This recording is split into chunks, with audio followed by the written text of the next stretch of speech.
Hi, I'm Noah Robichon. Welcome to the 29th Floor, Fast Company's weekly show about the internet and technology. Today, we're talking about Taylor Swift, who became a megastar after the release of her album 1989.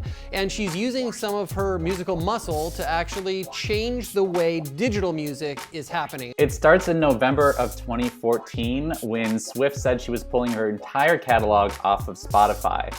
And then they made some pun about wanting her to stay. It didn't work. She didn't come back. She didn't come back. She did not come back. But fast forward to June of this year, Apple announces its long-awaited streaming music service, Apple Music. And to lure listeners in, it's offering the first 3 months free. But behind the scenes, they go to the musicians and the labels and they say, guess what? During this free trial period, we're not going to pay you any royalties for the music that gets listened to on the service.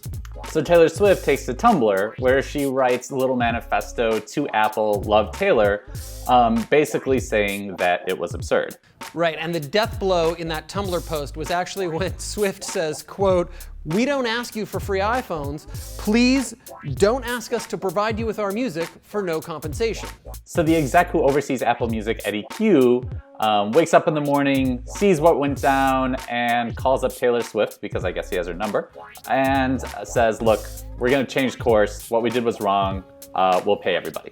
Right. So the next day, Swift sends a tweet out to her 59 million followers and says she's quote unquote elated and relieved that Apple has made this decision. So problem solved, sort of. The next day, UK photographer Jason Sheldon shows up online, posts a copy of the contract that Taylor Swift has people sign to photograph her concerts, and it has some pretty harsh language about photo reuse. Right. The contract basically stipulates that professional photographers can only sell their photos to a single outlet, and that Swift's management company then owns the rights to the photos after that. All of this extra controversy with Sheldon didn't really matter much. Ultimately, a lot of the indie bands, Arcade Fire, Radiohead, Adele, they all ended up signing with Apple to the service over the same time frame. Right, because basically they said they'll support the service now that they changed their policy about the royalties, and they actually kind of changed the whole agreement as well.